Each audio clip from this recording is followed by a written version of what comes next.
خوش نصیب لوگ وہ جن کو نصیب ہو صحبت اللہ والوں کی، صحبت اللہ والوں کی۔ الحمد لله وكفى وسلام على عباده الذين اصطفى أما بعد فأعوذ بالله من الشيطان الرجيم بسم الله الرحمن الرحيم يا أيها الذين آمنوا قوا أنفسكم وأهليكم نارا وقال الله تبارك وتعالى في القرآن المجيد والفرقان الحميد يا أيها الناس إنا خلقناكم من ذكر وأنثى وجعلناكم شعوبا وقبائل لتعارفوا إن أكرمكم عند الله يتقاكم صدق الله العظيم وقال النبي صلى الله عليه وسلم الدعاء سلاح المؤمن وصدق رسوله النبي الكريم ونحن على ذلك لمن الشاهدين والشاكرين والحمد لله رب العالمین۔ محبت سے درود پاک پڑھ لیجئے۔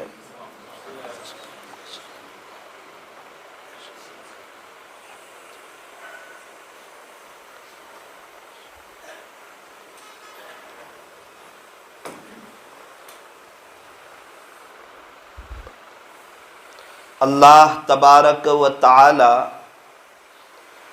ہمارے درود شریف پڑھنے کو قبول فرمائے، اور اللہ تعالی ہمیں درود شریف پڑھتے رہنے کی توفیق اور سعادت نصیب فرمائے۔ اگر کوئی شخص یہ چاہتا ہو کہ میری بڑے پیمانے پر آخرت کی تیاری ہو جائے، میرا وقت وصول ہو جائے، میرا پیدا کرنے والا رب، میرا خالق، میرا مالک، میرا پالنہار، میرا اللہ مجھ سے راضی ہو جائے، اس کو چاہیے کہ درود شریف کثرت سے پڑھے، کیونکہ ہمارے نبی تاجدار مدینہ، فخر دو جہاں، سید العرب والعجم، حضرت اقدس محمد الرسول اللہ صلی اللہ علیہ وسلم اللہ کے محبوب ہیں، اللہ کے پیارے ہیں، آپ اللہ کے لاڈلے ہیں، آپ اللہ کے دلارے ہیں۔ اللہ کے بعد اگر کسی کا مرتبہ ہو تو وہ ہمارے نبی کا مرتبہ ہے۔ یوں فرمایا، بعد از خدا بزرگ توئی قصہ مختصر۔ سیرت لکھنے والے سیرت لکھتے لکھتے تھک گئے، آپ کی شان میں بیان کرنے والے بیان کرتے کرتے تھک گئے، اخیر میں یہ کہنے پر مجبور ہو گئے کہ اگر اللہ کے بعد کسی کا مرتبہ ہے تو وہ حضرت محمد الرسول اللہ صلی اللہ علیہ وسلم کا مرتبہ ہے۔ ایک بات یاد رکھ لیجئے، ایک قاعدہ یاد رکھ لیجئے، ہمارے نبی اللہ کے محبوب اور ہمارے نبی کی نقل اتارنے والے یہ بھی اللہ کے محبوب۔ جو شخص ہمارے نبی کی نقل اتارتا ہے، ہمارے نبی کی چال چلن چلتا ہے، ہمارے نبی کے طریقوں پر چلتا ہے، سنتوں کے مطابق اپنی زندگی گزارتا ہے، نبی والی فکر، نبی والا درد، نبی والا غم، نبی والی کوڑن اپنے سینے کے اندر رکھتا ہے، پوری دنیا والوں کے لیے اللہ کے سامنے تڑپتا ہے، قیامت تک کے آنے والے انسانوں کے لیے لیے اور جناتوں کے لیے اپنے اللہ کے سامنے تڑپتا ہے. جو ایمان والے دنیا سے چلے گئے ان کے لیے ایصال ثواب کرتا ہے. جو ایمان والے موجود ہیں ان کے لیے دعا کرتا ہے. جن کے پاس ایمان نہیں ہے انہیں اللہ ہدایت دے دیں اس کے لیے محنت کرتا ہے, کوشش کرتا ہے. یوں فرمایا کہ یہ انسان بھی اللہ کا محبوب ہے. ہمارے نبی اللہ کے محبوب اور ہمارے نبی کی نقل اتارنے والے یہ بھی اللہ کے محبوب, اور جتنے بھی اللہ کے ولی اس دنیا سے گزرے ہیں یا جتنے اللہ والے ہیں یہ سب درود شریف کا بہت زیادہ اہتمام کرتے تھے. اکثر بزرگان دین نے, اکابرین نے, سلف صالحین نے زبان حال سے اس بات کو ذکر فرمایا کہ ہمیں جو مقام اور مرتبہ ملا ہے وہ درود شریف کی برکت سے ملا ہے. میرے اور آپ کے پاس بھی ایک زندگی ہے, ایک موقع ہے, اور یہ زندگی گزر جائے گی, یہ موقع ختم ہو جائے گا. بہت سے لوگ کہتے ہیں جوانی ہے اس میں خوب کھیلو, ابھی تو بچپنا ہے کھیل کے گزار دو. کچھ لوگ کہتے ہیں جوانی ایک ہی مرتبہ ملی ہے اس کو عیاشی میں گزار دو, دوستوں کی مجلسوں میں گزار دو, اور کرکٹ کے شوق میں گزار دو, اور ہیرو کی اور کرکٹروں کی نقل اتارتے اتارتے گزار دو, موبائل اور انٹرنیٹ کے پیچھے گزار دو, اور دوستوں کے ساتھ رات میں چوراہے پر دیر دیر تک بیٹھ کے گزار دو. جوانی ایک مرتبہ ملی ہے عیاشی میں گزار دو. کچھ لوگ کہتے ہیں بچپنا ایک مرتبہ ملا ہے کھیل کود کے گزار دو. کچھ لوگ کہتے ہیں جوانی ایک مرتبہ ملی ہے عیاشی میں گزار دو. اللہ کے عاشق اور اللہ کے ولی لوگ کہتے ہیں میرے عزیز یہ زندگی بھی تجھے ایک ہی مرتبہ ملی ہے, اس کو اللہ کو راضی کر کے گزار دو. زندگی دوبارہ نہیں ملنے والی, جو وقت چلا گیا سو چلا گیا, وہ تو ریٹرن آنے والا نہیں ہے. ابھی جو وقت چل رہا ہے اس کی قدر کرو. میرے عزیزو میں یہ عرض کر رہا تھا کہ درود شریف پڑھنے والے اللہ کے محبوب ہیں. درود شریف پڑھو, اس بات کا اللہ نے حکم دیا ہے. اور ہم نے دیکھا کہ بچہ جب تک اپنے باپ کی بات مانتا ہے وہ والد صاحب کا پیارا اور دلارا ہوتا ہے, تو جب تک بندہ اپنے اللہ کی بات مانتا ہے تو وہ اللہ کا ولی ہوتا ہے. جیسا کہ ابھی فرمایا اللہ کو راضی کرو عبادت کے ذریعے, رسول اللہ صلی اللہ علیہ وسلم کو راضی کرو اطاعت کے ذریعے, اور مخلوق کو خوش کرو خدمت کے ذریعے. بالکل صحیح بات ہے. اگر اللہ بھی راضی ہو اور پیارے نبی بھی راضی ہو اور اللہ کی مخلوق کی خدمت بھی کر لی جائے تو وہ بندہ اللہ کا دوست بن جاتا ہے, اللہ کا ولی بن جاتا ہے. ہم سمجھتے ہیں اللہ کا ولی بننا بہت ہارڈ ہے. دنیا کا سب سے آسان کام اللہ کا ولی بننا ہے, دنیا کا سب سے آسان کام. اور مجھے لگتا ہے کہ ایک انسان 10 سیکنڈ میں اللہ کا ولی بن سکتا ہے. ہم ولی کے لفظ کو تھوڑا سا ہائپر کر دیتے ہیں, ہائی لیول کر دیتے ہیں. او ولی یہ تو اللہ والوں کی بات ہے, ہم تو کہاں حافظ ہے, ہم کہاں عالم ہے, ہم تو گنہگار انسان, ہم تو جاہل انسان, ہمیں تو کچھ آتا نہیں ہے, ہم کہاں اللہ کے ولی بن سکتے ہیں. میرے عزیزو ولی کہتے ہیں دوست کو. میری کسی سے دوستی ہو گئی تو مجھے یوں کہیں گے کہ میں فلاں آدمی کا ولی ہو گیا. اب بات کیا ہے کہ میری اس سے دوستی ہو گئی, ہماری دوستوں کی کمپنی سے ہماری دوستی ہوتی ہے تو یوں کہیں گے کہ یہ ان کمپنی والوں کا ولی ہو گیا, ان کمپنی والوں کا دوست ہو گیا. ارے کسی کے ساتھ 2 دن چائے پینے جاتے ہیں اس سے دوستی ہو جاتی ہے تو دوست کو ولی کہتے ہیں. تو یوں فرمایا جو اللہ کا دوست ہو جائے اس کو اللہ کا ولی کہتے ہیں. اللہ کو مانے, اللہ کی مانے, پیارے نبی کو مانے, پیارے نبی کی مانے. اچھا اللہ کا ولی بننے کے لیے کیا کریں؟ 10 سیکنڈ سے کم میں انسان کیسے اللہ کا ولی بن سکتا ہے؟ سچے دل سے پچھلی زندگی پر افسوس کر لیں, سارے گناہوں سے معافی مانگ لیں, زبان کی بھی ضرورت نہیں ہے, دل ہی دل میں نادم ہو جا, شرمندہ ہو جا, الندم التوبہ, اور کہہ دے اللہ پاک میں نے آج تک کی جو زندگی گزاری ہے غفلت میں, گناہوں میں, آپ کو ناراض کر کے, اللہ پاک سوری میں معافی چاہتا ہوں, آئندہ آپ کو راضی کر کے زندگی گزاروں گا, آئندہ آپ کو راضی کر کے زندگی گزاروں گا. اور پھر گناہ ہو جائے پھر توبہ کر لے، پھر گناہ ہو جائے پھر توبہ کر لے، پھر گناہ ہو جائے پھر توبہ کر لے۔ ایک دن میں وہی گناہ 1000 مرتبہ ہو جائے، شیطان 1000 مرتبہ اس گناہ کو تڑواتے ہوئے نہ شرمائے تو 100 مرتبہ ہم اللہ سے سوری کہتے ہوئے بھی نہ شرمائے۔ ہاں، ہم پکی نیت سے اللہ پاک اب میں یہ گناہ نہیں کروں گا، باری تعالیٰ اب میں یہ گناہ نہیں کروں گا، پھر ہو جائے پھر توبہ، پھر اللہ میں یہ نہیں کروں گا، پھر کسی وجہ سے ہو جائے پھر توبہ۔ جو ناکام ہوتا رہے عمر بھر بھی، جو ناکام ہوتا رہے عمر بھر بھی، بہرحال کوشش تو عاشق نہ چھوڑے، یہ رشتہ محبت کا قائم ہی رکھیں، یہ رشتہ محبت کا قائم ہی رکھیں۔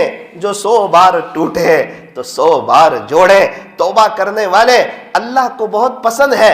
ان اللہ یحب التوابین، بے شک تیرا اللہ جو ہے نا وہ توبہ کرنے والوں کو پسند کرتا ہے، توبہ کرنے والے کو محبوب رکھتا ہے۔ کچھ قسم کے لوگ ایسے ہیں جو اللہ کے بڑے پیارے ہیں، احسان کرنے والے اللہ کو بہت پسند ہے۔ ان اللہ یحب المحسنین،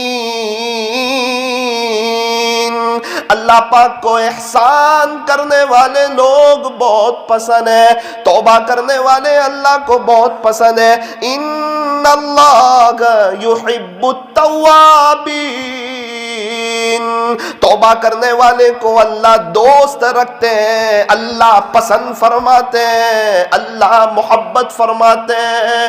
یوں فرمایا صبر کرنے والے یہ بھی اللہ کو بہت پسند، واللہ یحب الصابرین،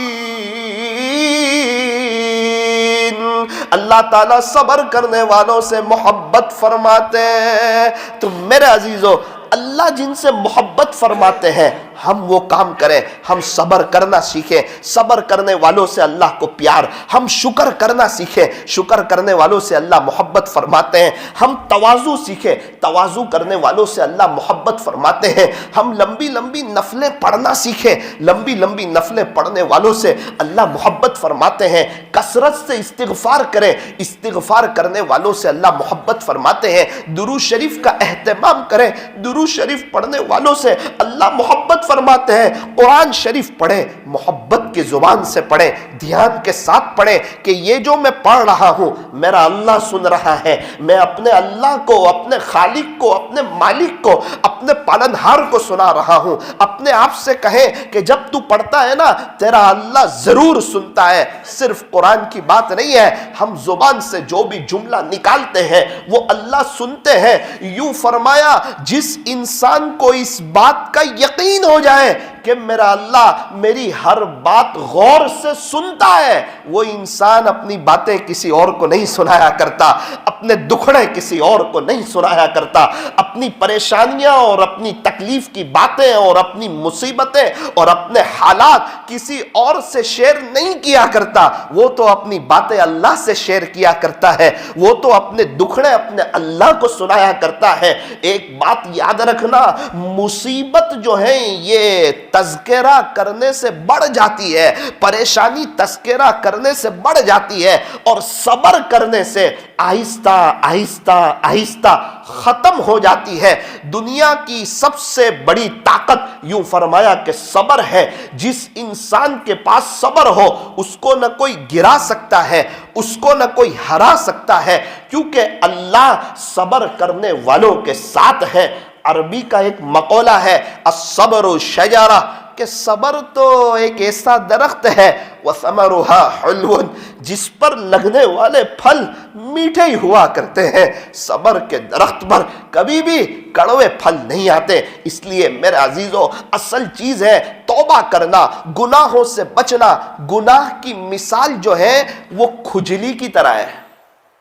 آپ نے دیکھا ہوگا میٹھی کھجلی آتی ہے، دل بہت کرتا ہے اس کو کھجال لیا جائے، لیکن میرے عزیزو اگر کھجالو گے نا 2 منٹ کے بعد وہاں پر لہو شروع ہو جائے گا، جلن اور بڑھ جائے گی، تکلیف اور بڑھ جائے گی، تھوڑی دیر کے بعد پھر میٹھی کھجلی آئے گی۔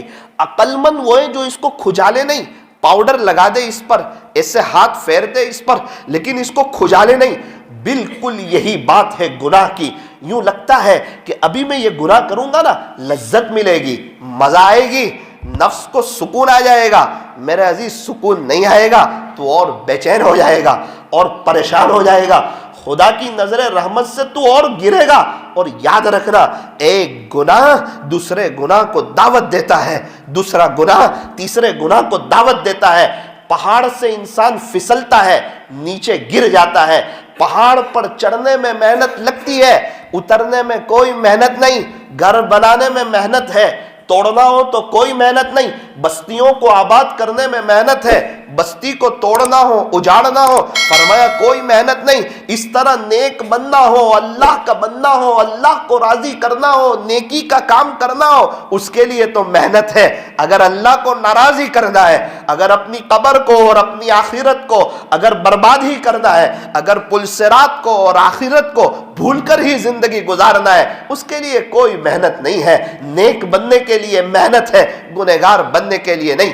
دیندار بننے کے لیے محنت ہے، اللہ کو راضی کرنے کے لیے، اللہ سے صلح کرنے کے لیے مولانا صاحب محنت کرنی پڑے گی۔ میرے عزیز پیسہ کمانے کے لیے بھی محنت ہے، چائے پینے جانے کے لیے بھی محنت ہے، کھانا بنانے کے لیے بھی محنت ہے، دکان کا مال خریدنے کے لیے بھی محنت ہے، دکان کا مال بیچنے کے لیے بھی محنت ہے، ایک ٹوپی خریدنے کے لیے بھی محنت ہے، چشمے کی فریم خریدنے کے لیے بھی محنت ہے، جوتے کو خریدنے کے لیے بھی محنت ہے، کپڑے کو سلوانے کے لیے محنت ہے۔ کیا وہ اللہ کا بننے کے لیے کوئی محنت نہیں ہے؟ فرمایا محنت ہے۔ تھوڑا سا انسان دل پر لے لے، ایک ہی موقع ہے، ایک ہی زندگی ہے۔ ہمارے کئی رشتہ دار، ہمارے کئی دوست احباب قبرستان کی زینت بن چکے ہیں۔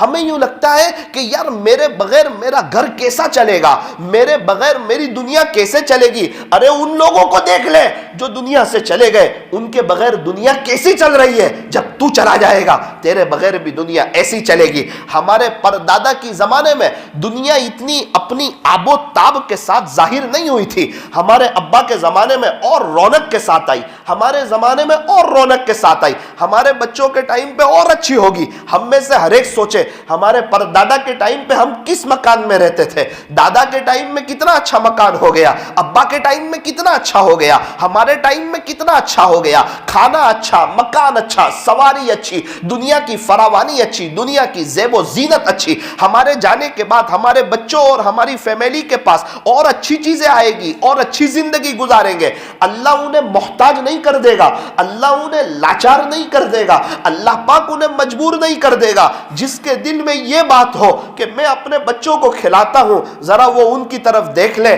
جن کے باپ کا انتقال ہو چکا ہے، اور وہ لاکھوں کی تعداد میں بچے یتیم ہیں دنیا میں، آج ان یتیموں کو کون کھلاتا ہے؟ اگر کسی کے دل میں یہ بات آئے کہ میں اپنی فیملی کو، اپنی بیوی کو کھلاتا ہوں، ذرا ان لاکھوں بیواؤں کو بھی دیکھ لے جن کے شوہر آج قبرستان کی زینت بن چکے ہیں، آج اللہ کو پیارے ہو چکے ہیں۔ ان کی عورتوں کو، وہ جو بیوہ عورتیں ہیں، انہیں کون کھلاتا ہے؟ جس طرح یتیم بچوں کو اللہ کھلاتا ہے، بیوہ عورتوں کو اللہ کھلاتا ہے، پریشان حال لوگوں کو اللہ کھلاتا ہے، ساری دنیا والوں کو اللہ کھلاتا ہے۔ جو دنیا میں پاگل لوگ ہیں انہیں کون کھلاتا ہے؟ اللہ کھلاتا ہے۔ جو آئی سی یو روم میں سوئے ہوئے ہیں انہیں کون کھلاتا ہے؟ اللہ کھلاتا ہے۔ جو ہاتھ اور پیر سے مجبور ہے، لاچار ہے، انہیں کون کھلاتا ہے؟ اللہ کھلاتا ہے۔ جو نابینا لوگ ہیں انہیں کون کھلاتا ہے؟ اللہ کھلاتا ہے۔ جو بولنا نہیں جانتے، گونگے بہرے لوگ ہیں، انہیں کون کھلاتا ہے؟ اللہ کھلاتا ہے۔ جو مستقل بیماریوں کا شکار ہے انہیں کون کھلاتا ہے؟ اللہ کھلاتا ہے۔ ارے مجھے اور آپ کو کون کھلا رہا ہے؟ اللہ کھلا رہا ہے۔ اللہ کی قدرت تو دیکھو، ماں کی چھاتی میں دودھ نہیں آ رہا ہے، ماں کی چھاتی میں دودھ نہیں آ رہا ہے، ادھر بچے کی پیدائش ہوئی، ادھر اس کی چھاتی میں دودھ ابھر آیا۔ اللہ بتا رہا ہے دیکھ یہاں بچے کو بھیجا ہے، دوسری طرف تیرے رب نے اس کے رزق کا انتظام کیا۔ رزق دینے والی ذات صرف اور صرف اللہ کی ہے۔ ان اللہ هو الرزاق ذو القوة المتین، رزق دینے والی ذات اللہ کی ہے۔ خدا تو رزق دیتا ہے کیڑوں کو پتھر میں۔ اے انسان تو کیوں پریشان ہے ہیرے موتی کے چکر میں؟ اڑا جا آسمان میں یا پھر لگا غوطہ سمندر میں، تجھے اتنا ہی ملے گا جتنا لکھا ہے تیرے مقدر میں مقدر سے زیادہ اور وقت سے پہلے کسی کو ملتا نہیں ہے۔ ہاں اگر کوئی دنیا میں نقد مالدار بننا چاہتا ہے، مالا مال ہونا چاہتا ہے، وہ اپنے ماں باپ کی قدر کرے، ان کی خدمت کرے، ان کا احترام کرے۔ تفسیر کی کتابوں سے یہ بات ثابت ہوتی ہے کہ جو اپنے ماں باپ کی خدمت کرتا ہے اللہ اسے دنیا میں نقد مالا مال کرتا ہے، اللہ اس کی دنیا بناتا ہے، اللہ اس کی آخرت بناتا ہے۔ بخار چیک کرنے کے لیے مشین ہے، پریشر ناپنے کے لیے مشین ہے، شوگر چیک کرنے کے لیے مشین ہے۔ اللہ خوش ہے یا ناراض ہے اسے چیک کرنے کے لیے کوئی مشین ہے؟ فرمایا ہاں تیرے ماں باپ ہے، وہ دیکھ لے، اگر وہ خوش ہے تو پھر تیرا اللہ بھی تجھ سے خوش ہے، اور اگر تیرے ماں باپ تجھ سے ناراض ہے تو پھر تیرا اللہ بھی تجھ سے ناراض ہے۔ ایک شخص کی اماں کا انتقال ہو گیا، ان کی اماں اللہ کو پیاری ہو گئی، اس نے عجیب بات کہی، اپنی ماں کے پاس جا کر بیٹھا کرو، اپنی ماں سے ملنے جایا کرو، اپنی ماں کے لیے وقت نکالا کرو، اپنی ماں کے پاس بیٹھنا غنیمت سمجھو۔ درد بھرے انداز میں اس نے کہا کہ مجھے پوچھو، مجھے اپنی ماں سے ملنے کے لیے قبرستان جانا پڑتا ہے، مجھے اپنی ماں سے ملنے کے لیے قبرستان جانا پڑتا ہے۔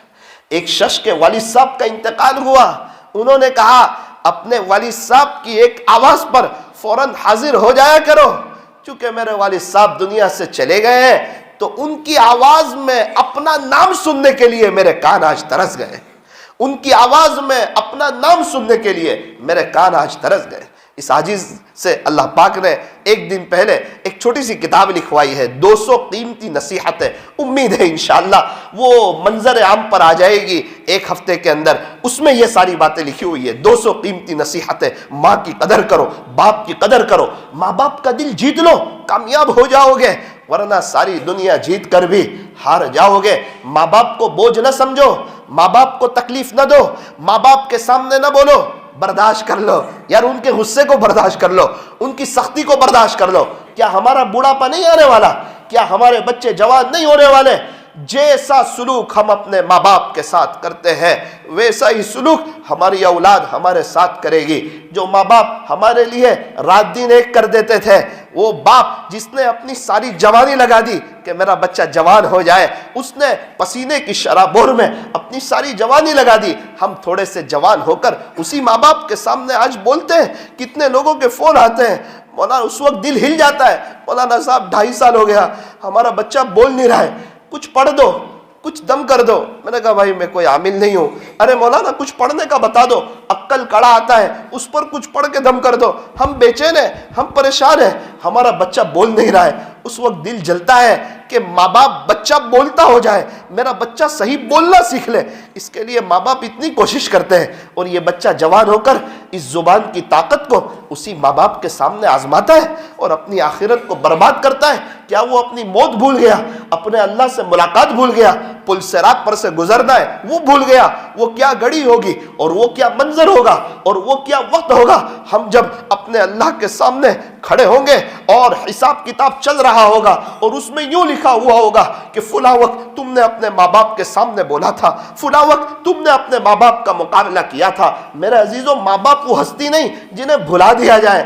ارے وہ دنیا سے چلے گئے ہیں، انہوں نے آپ کو اپنے دل کے بہت قریب رکھا ہے، انہوں نے ہزاروں دفعہ آپ کو گود میں اٹھایا ہے، آپ کی گندگیوں کو صاف کیا ہے۔ آپ کی زبان سے کوئی جملہ نکلتا، آپ کا باپ الٹے پیر واپس جاتا، وہ فروٹ لا کر دے دیتا، کبھی یہ پیسے دیے، آپ کا دفتر کون لایا، وہ اسکول کے چوپڑے کون لائے، آپ کو مکتب میں کس نے بھیجا، مکتب کی فیس کس نے ادا کی، ہم چھوٹے تھے ہمارے کپڑے کون لائے، ہماری ہائٹ بڑی پھر وہ کپڑے کون لائے، پھر ہائٹ بڑی وہ کپڑے کون لائے۔ کیا کوئی دن یاد ہے کہ ہمارے ماں باپ نے ہمیں بھوکا سلا دیا ہو اور یوں کہا ہو چل تو پارلے جی اور پانی کھا لے اور آج سو جا، ہمارے پاس کچھ نہیں ہے؟ ان ماں باپ سے پوچھنا کتنی مرتبہ وہ ماں گوشت کی بوٹی نہیں کھاتی ہے، اپنے بچے کو کھلاتی ہے، اور اس موقع پر وہ ماں جھوٹ بولتی ہے کہ بیٹا بچہ کہتا ہے امی آپ کھا لو، ماں کو پتا ہے گوشت کی بوٹی چونکہ تھوڑی سی کم ہے تو تو وہ ماں کہتی ہے بیٹا الحمدللہ میں پہلے ہی کھا چکی ہوں، اللہ کا شکر ہے، تو کھا لے،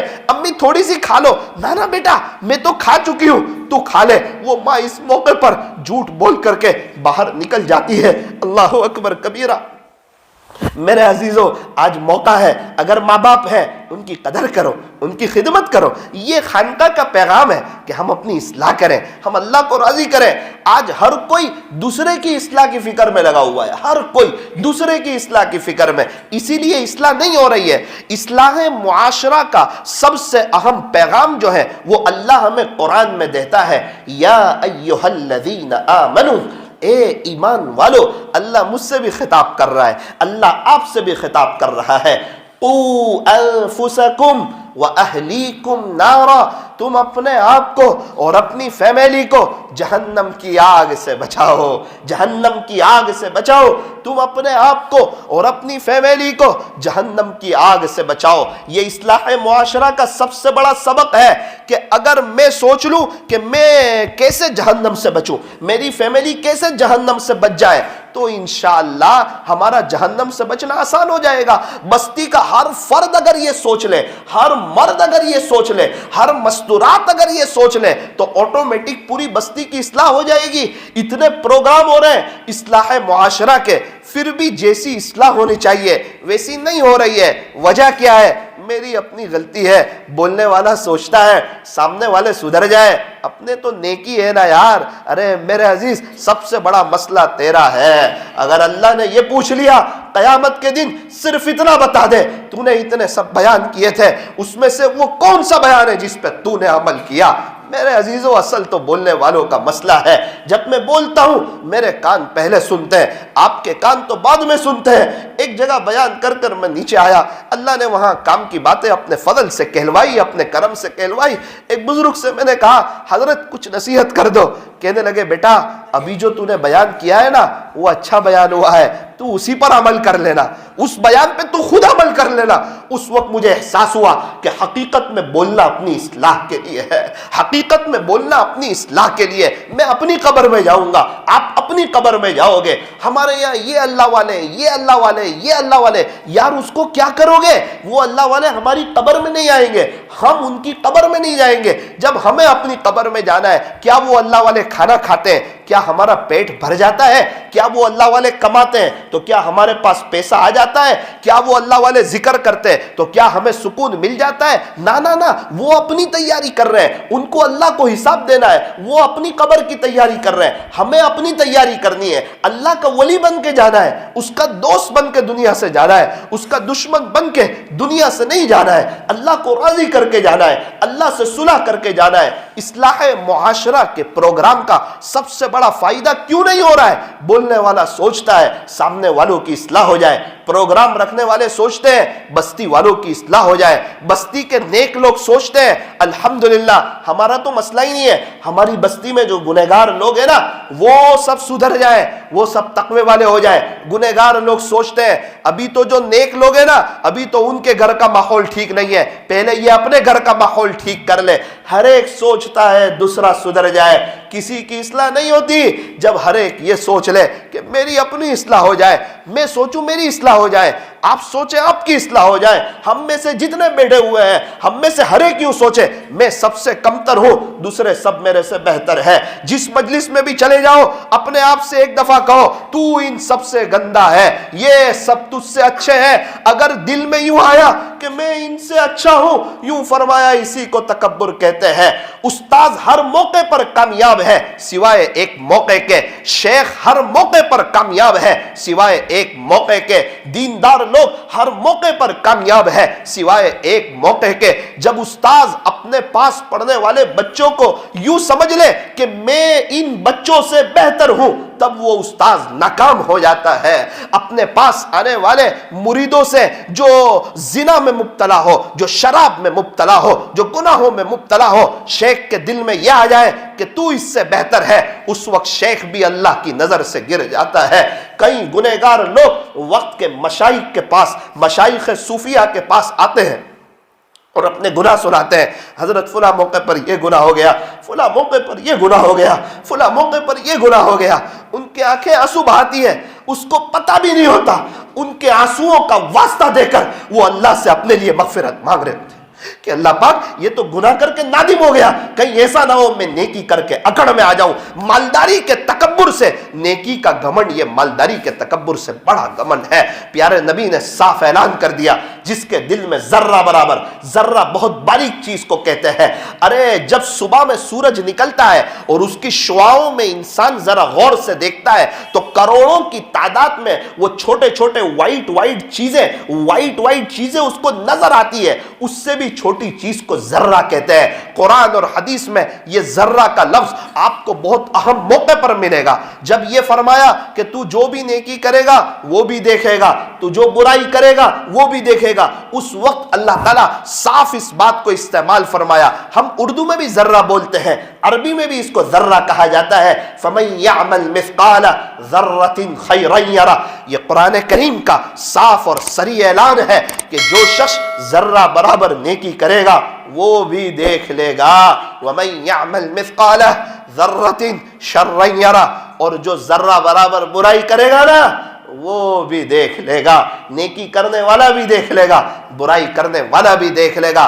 دنیا میں تو پتہ نہیں چل رہا ہے، دونوں برابر لگ رہے ہیں۔ ہاں وہ ایگزام چل رہی ہو تو جس نے صحیح جواب لکھا ہو ابھی اس کی تعریف نہیں ہوتی، جس نے غلط لکھا ہو ابھی اس کی کوئی برائی بیان نہیں کرتا۔ کیا بات ہے، ایگزام روم میں بیٹھے ہوئے ہیں، وہ تو ریزلٹ کے وقت پتہ چلے گا، وہ تو ریزلٹ کے وقت پتہ چلے گا۔ دنیا میں نیک لوگ بھی برابر لگتے ہیں، گنہگار لوگ بھی برابر لگتے ہیں۔ کیا بات ہے کہ امتحان چل رہا ہے، وہ کل قیامت کے دن جب حساب کتاب ہوگا اور جب تو اللہ کے سامنے کھڑا ہوگا اور جب تیرا نامہ اعمال کھلے گا اور اس میں ایک ایک منٹ کے ساتھ اور ایک ایک سیکنڈ کے ساتھ ہر چیز لکھی ہوئی ہوگی، اتنی باریک باریک باتیں لکھی ہوئی ہوگی کہ انسان اس وقت کہے گا ہائے یہ کیا ہو گیا، یہ کیسا نامہ اعمال ہے جس میں نہ کوئی چھوٹی چیز چھوڑی ہے نہ کوئی بڑی چیز چھوڑی ہے۔ کتنے اللہ والے یوں کہتے ہیں کہ ہماری ان اداؤں پر مغفرت ہو گئی جن کو کر کے ہم بھول گئے تھے۔ ایک شخص کا انتقال ہوا، کسی نے خواب میں دیکھا کہ اللہ نے مغفرت فرما دی۔ کون سی ادا پسند آئی؟ کہ وہ جو ایک شخص کو دفن گیری کے لیے ہمارا جانا ہوا تھا، ان کی قبر پہ میں نے 3 مرتبہ مٹی ڈالی، بس وہ ادا پسند آئی اور اللہ نے کیا جا اس پہ تجھے معاف کر دیا۔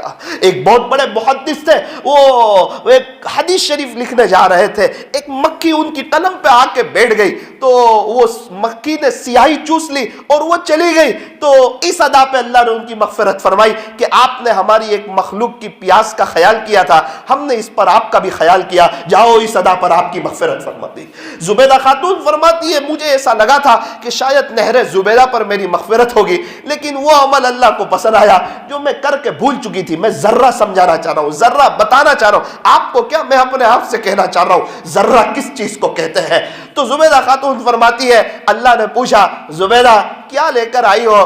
میری محبت میں کیا کر کے آئی؟ زبیدہ عجیب و غریب سوال، زبیدہ میری محبت میں کیا کر کے آئی؟ تو میں نے کہا اللہ نہر زبیدہ بنا کر کے آئی، بہت بڑی نہر، نہر زبیدہ، لاکھوں انسانوں نے فائدہ اٹھایا، پرندوں نے فائدہ اٹھایا، جانوروں نے فائدہ اٹھایا، کئی حاجیوں کی اس نہر کی برکت سے اللہ نے جان بچائی، اتنا بڑا کام کر کے آئی۔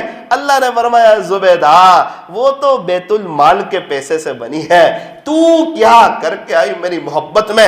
زبیدہ خاتون کہتی ہے جب میرے اللہ نے یہ کہا اس وقت میرے دل میں احساس ہوا زبیدہ آج تو پکڑی گئی، آج تو پھنس گئی، آج تو کیا منہ بتائے گی اللہ کو۔ جب میں ڈرنے لگی، جب میں سہم گئی، اس وقت اللہ نے فرمایا زبیدہ تیری ایک ادا ہمیں پسند آئی تھی، باری تعالیٰ میری کون سی ادا آپ کو پسند آئی؟ اس وقت کو یاد کر جب تجھے سخت بھوک لگی تھی، تو کھانے بیٹھی تھی، تیرے آدھے سر تک دوپٹہ تھا، تو نے لقمہ لیا اپنے منہ کے قریب تک لے گئی، اتنے میں اذان کی آواز آئی اللہ اکبر کہ اللہ سب سے بڑا ہے، اللہ سب سے بڑا ہے۔ جیسے ہی تو نے اذان کی آواز سنی تو نے میرے نام کے ادب میں اس لقمے کو نیچے رکھا اور اپنے دوپٹے کو صحیح کر لیا۔ زبیدہ یہ عمل جو تو نے کیا نا وہ میرے لیے کیا، تیرا یہ عمل ہمیں پسند آیا اور اسی ادا پر آج تیرا پروردگار تیری مغفرت کر رہا ہے۔ میرے عزیزوں کون سی ادا ناپسند آ جائے کچھ پتہ نہیں ہے، ایک نیک انسان تھے, نمازی تھے, اللہ کو راضی کرنے والے تھے, ان کا انتقال ہوا. کسی نے خواب میں دیکھا, کہا کیا گزری؟ کہا اللہ کو میری ساری ادا تو پسند آئی, ایک چیز پہ اللہ ناراض ہو گئے, بہت سخت ناراض ہو گئے, اتنے ناراض ہو گئے کہ قبر میں مجھے عذاب ہو رہا ہے. کون سی ادا ناپسند آئی؟ کہا میں ایک مرتبہ پان کھا رہا تھا, قریب سے گدھا گزرا. ہندوستان کے وہ بزرگ تھے, نیک شخص تھے. کہا ہولی کا دن تھا تو میں نے گدھے کے اوپر پان کی پچکاری یہ کہتے ہوئے ماری کہ دیکھ آج تو ہولی کا دن ہے, آج تجھے کسی نے نہیں رنگا نا, چل آج میں تجھے رنگ دیتا ہوں. او ہو میں بھول گیا تھا, میرے اللہ کے وہاں نامہ اعمال میں یہ سب لکھا ہوا تھا.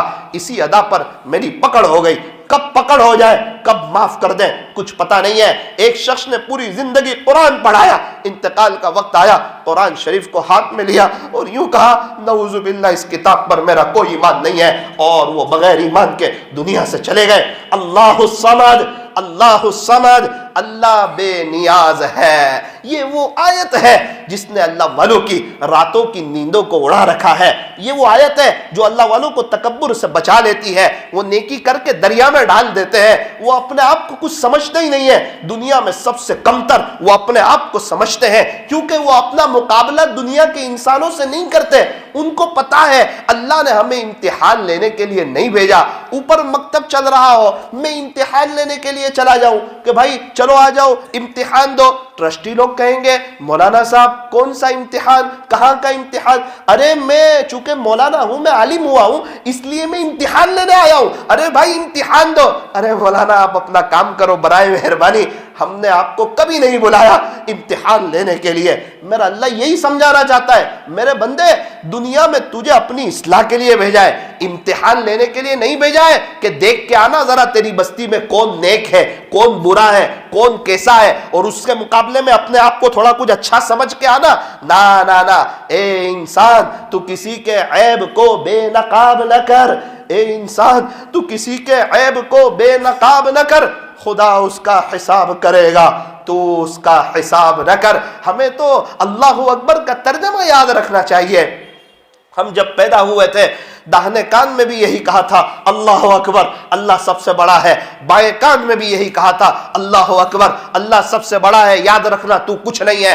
5 وقت مسجد کی اذان سے یہی اعلان ہوتا ہے اللہ اکبر, اللہ اکبر, اللہ سب سے بڑا ہے, تو کچھ نہیں ہے. میرے عزیزو, نماز میں ہم شروع کرتے ہیں اللہ اکبر, رکوع میں جاتے ہیں اللہ اکبر, سجدے میں جاتے ہیں اللہ اکبر, سجدے سے اٹھتے ہیں اللہ اکبر, سجدے میں جاتے ہیں اللہ اکبر, قیام کرتے ہیں اللہ اکبر. پوری نماز میں دیکھو اللہ اکبر, اللہ اکبر, اللہ اکبر. کون بڑا ہے؟ کہ تیرا اللہ بڑا ہے. ارے اللہ بڑا ہے, تو کچھ نہیں ہے. اپنے آپ کو انسانوں سے تلنا نہ کرو, ورنہ پیارے نبی کی حدیث سن لو جس کا خلاصہ, جس کے دل میں ذرہ برابر بھی تکبر ہوگا وہ جنت میں داخل نہیں ہوگا. ذرہ بڑی چھوٹی چیز ہے. فَمَن يَعْمَلْ مِثْقَالَ ذَرَّةٍ خَيْرًا يَرَهُ, جو ذرہ برابر نیک عمل کرے گا وہ بھی دیکھ لے گا. وَمَن يَعْمَلْ مِثْقَالَ ذَرَّةٍ شَرًّا يَرَهُ, جو ذرہ برابر برائی کرے گا وہ بھی دیکھ لے گا. آج صبح میں جب میں سو کر اٹھا مجھے فون آیا.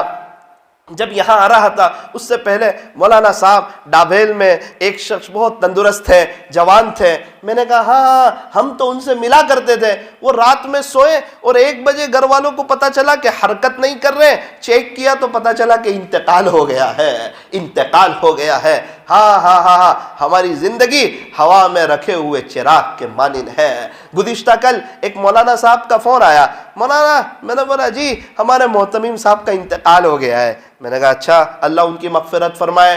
تو جانا تو ہر ایک کو ہے. آج ہم یہی سوچ میں زندگی گزارتے ہیں لوگ کیا کہیں گے, لوگ کیا کہیں گے. تھوڑا انتظار کیجئے, لوگ تھوڑے دنوں کے بعد انا للہ کہیں گے, میری اور آپ کی انا للہ شیئر کریں گے. اس وقت احساس ہوگا کاش لوگوں کو سامنے نہ رکھا ہوتا, اللہ راضی ہو جائے اس کے لیے کوئی عمل کیا ہوتا, آج مجھے کام آتا. جو لوگ شادی میں کھانا کھلانا کھڑے ہوتے ہیں کیا ان کو کھلانے کا ثواب ملتا ہے؟ تو آپ کہیں گے ہاں ہاں خدمت کا تو ثواب ملتا ہے مولانا صاحب, خدمت سے خدا ملتا ہے. ان کو پوچھو کس نیت سے کھڑا ہے, وہ یوں کہتا ہے اگر کھلانے کھڑا نہ رہا نا تو ان کو برا لگے گا. اس کا مقصد یہ ان کو برا نہ لگے, اللہ کو بھول کے کام کر رہا ہے وہ. ارے جنازے میں کیوں شریک ہو رہا ہے, 5 کلومیٹر دور کیوں جنازے کی نماز پڑھنے جا رہا ہے؟ نہیں جاؤں گا نا, میرے ان رشتہ داروں کو خراب لگے گا. یہ اللہ کے لیے عمل نہیں ہے, یہ ان کے لیے. تو یوں کہتا ہمارے قریبی رشتہ دار ہے, انتقال ہو گیا ہے, مسلمان کا مسلمان پر حق ہے, جنازے کی نماز میں جانا چاہیے, اس لیے میں جا رہا ہوں. ہاں, اپنے رشتہ دار کا کھانا ہو, آپ کھلانے کے لیے کھڑے ہو, میں منع نہیں کرتا. ارے نیت تو درست کر لو, نیت تو درست کر لو. ہمارے قریبی رشتہ دار ہے, مسلمان ہے, ان کی خدمت کرنی چاہیے, تو میں ان کے کاموں میں اپنے ہاتھ کو بٹا رہا ہوں. نیت صحیح ہوگی, ثواب ملے گا. ایک شخص نے گھر میں باری بنائی, کھڑکی بنائی, اور یہ نیت کی ہوا اجاس آئے گی, ہوا اجاس ملے گی, ثواب نہیں ملے گا. اس نیت سے گھر کی باری بنائی, گھر کی کھڑکی بنائی, یہاں سے اذان کی آواز آئے گی, ہوا اجاس فری میں ملے گا لیکن ثواب بھی ملے گا. گھڑی پہننا مباح ہے, پہنے تو ثواب بھی نہیں, نہ پہنے تو گناہ بھی نہیں. اگر اس نیت سے گھڑی پہنی کہ لوگ دیکھ کے کہیں گے گھڑی بہت خوبصورت ہے مولانا کی, فرمایا حرام ہے, گناہ ہوگا دکھلاوے کے لیے پہننا. اچھا, اب اس کو عبادت کیسے بنا دے, ثواب کیسے بنا دے, کا سوچ درست کر لے یار, آخرت یاد رکھ لے, اللہ بڑا ہے, اس کو دل میں بٹھا دے, لوگوں کو اپنے دل سے گرا دے. یہ دل صرف اللہ کے لیے ہے. گرا دے کا مطلب بھائی یہ لوگ اپنا کام کریں, میں اپنا کام کروں, مجھے اللہ کو راضی کرنا ہے. گھڑی اس نیت سے پہنی, نماز کے اوقات دیکھوں گا, جب تک گھڑی ہاتھ میں ہوگی ثواب کا میٹر چالو رہے گا. یہ چشمہ ہے, چشمہ پہننا مباح ہے, پہنے تو ثواب بھی نہیں, نہ پہنے تو گناہ بھی نہیں. اور اس نیت سے پہنتا ہے, لوگ کہیں گے یہ بہت نئی نئی فریمیں پہنتا ہے, اور لوگ تعریف کریں گے, تو یہ پہننا اس کے لیے وبال ہوگا. اگر اس نیت سے پہنتا ہے, ماں باپ کو محبت کی نظر سے دیکھوں گا, اللہ کا قرآن پڑھوں گا, اللہ کی قدرت میں غور و فکر کروں گا, جب تک چشمہ اس کے اوپر رہے گا ثواب کا میٹر چالو ہوگا. موبائل رکھنا مباح ہے, رکھے تو ثواب بھی نہیں, نہ رکھے تو گناہ بھی نہیں. اگر اس نیت سے رکھا کہ لوگ کہیں گے کہ یہ تو ایپل کا فون واپرتا ہے, کہنا پڑے مالدار لگتا ہے, تب تو حرام ہو جائے گا. اگر اس نیت سے رکھا ہے موبائل, میرے ماں باپ کا کچھ کام ہوگا تو کر دوں گا, بیوی بچوں کا کچھ کام ہوگا تو کر دوں گا, کسی کو مسئلہ پوچھنے کی ضرورت پیش آئی مسئلہ پوچھوں گا, کہیں کسی کو دین کی بات بتا دوں گا. اگر اچھی نیت سے موبائل رکھا ہے, ثواب کا میٹر جاری ہے. یہی حال چپل کا ہے. چپل پہننا, بولے پہن بھی سکتا ہے, نہیں بھی پہن سکتا, وہ ننگے پیر چلنا بھی سنت ہے, چپل پہن کر چلنا بھی سنت ہے. اگر اس نیت سے پہنتا ہے, لوگ کہیں گے واہ واہ اس کے بوٹ تو بہت اچھے ہیں. میرے عزیزوں, لوگوں کے لیے کوئی کام نہ کرو, اس لیے چپل خریدو, اس کو پہن کے مسجد میں جاؤں گا, ملاقاتوں میں جاؤں گا, گشتوں میں جاؤں گا, ہر مہینے 3 دن اللہ کے راستے میں جاؤں گا, سالانہ چلا جاؤں گا, بار بار 4 مہینے جاؤں گا, اندرون جاؤں گا, بیرون جاؤں گا, اللہ والوں کی ملاقات میں جاؤں گا, علماء کی مجلس میں جاؤں گا, اللہ والوں کی صحبت میں جاؤں گا. میرے عزیزوں, ساری بات کا خلاصہ یہ ہے, یہ خانقاہی مجلس ہے, اپنی نیتوں کی اصلاح کرنے کی ضرورت ہے. میں بول رہا ہوں اپنی اصلاح کے لیے, آپ سنو, اپنی اصلاح کے لیے زندگی کا یہ ٹارگیٹ بناؤ کہ میں اپنی اصلاح کے لیے. ایک جماعت بیرون جا رہی تھی, ایک بزرگ سے ملاقات ہوئی, حضرت کچھ نصیحت کر دیجئے. حضرت نے فرمایا بیٹا یاد رکھنا, بیرون جانا ہے اندرون بنانے کے لیے. ارے بیرون جماعت میں بھی اندرون بنانے کے لیے جانا ہے. تو میرے عزیزو, ہم تو کہیں بھی رہیں, اپنی اصلاح کی نیت سے رہیں. اپنے آپ کو گنہگار سمجھ لیجئے, خدا را اپنے آپ کو بڑا پاپی سمجھ لیجئے, بہت بڑی بڑی رحمتیں ملے گی. چھوٹا بن کے رہو گے نا تو بہت کچھ ملے گا, بڑے بننے پر تو ماں بھی گود سے اتار دیا کرتی ہے. ترازو کا بھاری پلڑا جھکا ہوا ہوتا ہے, جس شاخ پہ پھل ہو وہ شاخ جھکی ہوئی ہوتی ہے. پہاڑ پہ چلنے والا جھکتا ہوا چڑھتا ہے. انسان جو اللہ تک پہنچتا ہے تواضع سے, عاجزی سے, عاجزی و انکساری میں کیسی لذت ہے یہ رئیس و نواب کیا جانے. اللہ والے کہتے ہیں پوچھو مزے ہم سے فقیری کے, یہ شیخ عالی جناب کیا جانے. استاذ کو چاہیے طلبہ سے اپنے آپ کو کمتر سمجھے, شیخ کو چاہیے مریدین سے اپنے آپ کو کمتر سمجھے. وہ گنہگار ہیں, وہ برے نہیں ہیں, ان کا گناہ برا ہے. کل کو توبہ کر کے اللہ کے ولی بن کے آپ سے زیادہ محبوب ہو سکتے ہیں. ہم جس کو برا سمجھ رہے ہیں, کیا پتا وہ اللہ کی نظر میں ہم سے زیادہ بہتر ہو, وہ اللہ کی نظر میں ہم سے زیادہ پیارا ہو. تو میرے عزیزو, ایک چیز کا اہتمام کرو, گناہوں سے بچنے کی انحد کوشش کرو, پوری کوشش کرو. مولانا ماحول ایسا ہے میں بچ نہیں سکتا, ٹھیک ہے، پھر جب اللہ کے سامنے کھڑا ہو اس وقت کہہ دینا اللہ آپ نے ایسے ماحول میں کیوں پیدا کیا جہاں گناہوں کا ماحول تھا، میں بچ نہ سکا؟ کیا یہ جواب دے سکیں گے؟ نہ نہ نہ، آج موقع ہے، یہ سب اللہ والے ہمارے سامنے بچ رہے ہیں گناہوں سے، ہم بھی بچنے کی کوشش کریں۔ آج تک نظریں اٹھانے کا مزہ چکھا، ذرا جھکانے کا بھی مزہ چکھ کر کے دیکھیں، بولنے کا مزہ چکھا، ذرا خاموش رہنے کا مزہ چکھ کر کے دیکھو۔ ارے وقت ملا ہے، 1000 دفعہ اللہ اللہ اللہ اللہ اللہ پڑھو، اللہ کی عظمت دل میں اترے گی، اللہ کی بڑائی دل میں اترے گی، اللہ کی محبت دل میں اترے گی۔ عصر کی نماز ختم ہو، دل میں خوشی ہونی چاہیے، اب اللہ کو یاد کرنے کا وقت آیا ہے۔ اللہ اللہ اللہ اللہ اللہ اللہ اللہ اللہ، موت کے وقت اللہ اللہ بولتا ہوا جائے گا، اللہ کی بڑائی آئے گی، نماز میں دھیان لگے گا، اللہ کا استحضار نصیب ہوگا اور موقع ملے۔ آخری بات، 1000 مرتبہ درود شریف بھی پڑھ لینا روزانہ، صلی اللہ علیہ وسلم، صلی اللہ علیہ وسلم، 40,000 انعام ملیں گے، اللہ 10,000 رحمتیں عطا فرمائیں گے۔ نمبر 2، اللہ 10,000 درجات بلند فرمائیں گے۔ نمبر 3، اللہ 10,000 نیکیاں عطا فرمائیں گے۔ نمبر 4، اللہ تعالیٰ 10,000 گناہوں کو معاف فرمائیں گے۔ یہ ساری تو باتیں تھی، باتوں سے تو زندگی بنتی نہیں، باتیں تو اور بھی بہت آپ کو موبائل پہ ملے گی، بیانات بھی آپ کو بہت ملیں گے، آپ سنیں گے بھی بہت، فضائل اعمال میں بھی اچھی باتیں ہیں، اس سے وقتی طور پہ اچھا لگ جاتا ہے، فائدہ ہو جاتا ہے، وقت اچھی جگہ گزرا، اس سے زندگی بنتی نہیں، نہ بولنے والے کی نہ سننے والے کی۔ زندگی تو بنتی ہے عمل کرنے سے، یہ اچھی باتوں پر عمل کرنے سے۔ تو طے کرو انشاءاللہ، کوئی کرے نہ کرے میں عمل کروں گا، کوئی عمل کرے نہ کرے میں عمل کروں گا۔ جو ایمان والے چلے گئے دنیا سے، ہر نماز کے بعد 3 مرتبہ قل هو اللہ احد پڑھ کے ان کو ثواب پہنچا دیا کرو۔ آج کسی کو ایصال ثواب کریں گے، کل کو کوئی ہمارے لیے بھی ایصال ثواب کرے گا۔ جو دنیا میں لوگ موجود ہیں، اے اللہ پوری دنیا والوں کو اور ان کی قیامت تک کی آنے والی نسلوں کو اپنے خزانہ غیب سے ایمان دے دے۔ تڑپو تو صحیح، نبی والی فکر رکھو تو صحیح، اللہ سب کو ہدایت دے دے۔ فکر نبی جس کے سینے میں ہے وہ مدینے میں نہ ہو کر بھی مدینے میں ہے، فکر نبی جس کے سینے میں نہیں ہے وہ مدینے میں ہو کر بھی مدینے میں نہیں ہے۔ غنیمت سمجھ زندگی کی یہ بہار کہ آنا نہ ہوگا یہاں بار بار، گیا وقت پھر ہاتھ آتا نہیں، مرا بیل گھاس کھاتا نہیں، آگاہ اپنی موت سے کوئی بشر نہیں، سامان 100 برس کا پل کی خبر نہیں، زندگی ہو رہی ہے مثل برف کے کم، رفتہ رفتہ چپ کے دم بدم، صبح ہوتی ہے شام ہوتی ہے، عمر یوں ہی تمام ہوتی ہے، موت سے کس کو رستگاری ہے، آج وہ تو کل ہماری باری ہے۔ آمین، وآخر دعوانا ان الحمدللہ رب العالمین۔